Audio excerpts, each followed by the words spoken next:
Hi everyone, welcome back.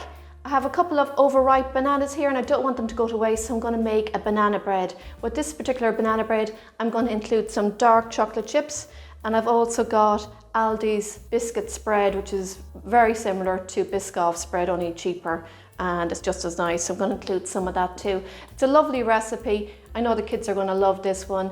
You can leave out the chocolate chips if you don't like chocolate chips, and the biscuit spread either. So you can just have a plain banana bread. So to get started, you just need some soft butter in a bowl. And I'm going to add in light brown sugar. You can use white sugar either. I'm going to mix this together now till it's nice and light and fluffy.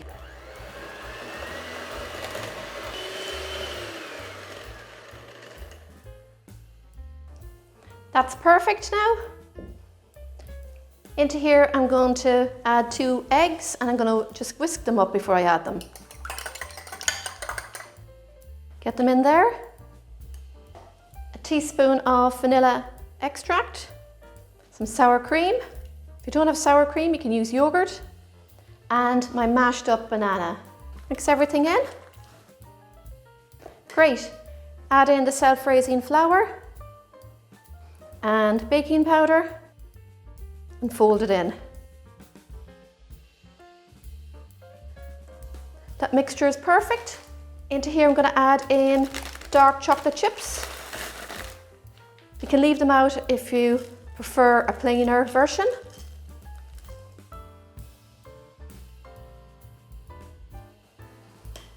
This is ready now for the tin. I'm using a 2-pound loaf tin. I've just lined it with some greaseproof paper. I'm going to get about half the mixture in here. Spread it out like that. I'm going to add my biscuit spread, and I did put it in the microwave just for a couple of seconds because it can be quite thick, and by putting it in the microwave it loosens it up a little. So I'm going to add a couple of tablespoons to the centre.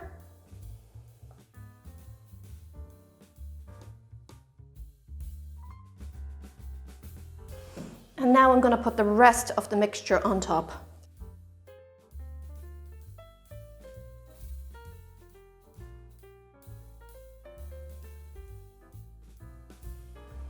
Get the rest of your Biscoff spread.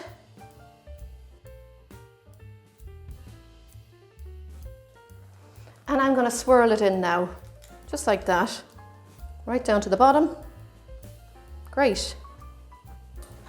That looks pretty good. To finish off, I've cut a banana in half. This is just purely for decoration. I'm going to pop it on there like that. It's a lovely finish when it's baked.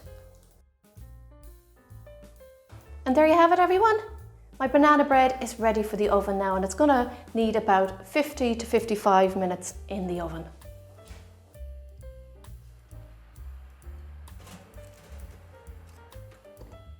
Well everyone, we've got our banana bread. It looks wonderful, and I'm telling you something, it smells gorgeous too. The smell of the bananas from this is just something else. I'm going to cut some now. My kids keep saying to me, "Mommy, can we have some of the banana bread?" So I best get the video finished so they can try it. Looks really good though, I have to say. I love the banana on the top, really sets it off. It's a nice colour and it's risen really well. So let's cut some of it now. Get a nice sharp knife. It's cooled down enough now for me to cut it. Sometimes you need to leave it for a couple of hours when there's chocolate chips in it. And my chocolate chips are nice and even throughout my banana bread. You can see little bits of banana in there. I'm going to cut another slice. And the chocolate chips are still a little bit melted, so it's not fully cooled. And of course, banana bread tastes better the next day if you can wait that long. I'm going to try this. Gorgeous. That is just delicious. The dark chocolate chips, Biscoff, and the banana is just beautiful in that. Nice and moist and soft. And that's my Scrummy banana bread. Absolutely gorgeous. Another beautiful loaf tin recipe. Give it a go and let me know what you think. I'd love to hear from you. Happy baking, everyone. Enjoy.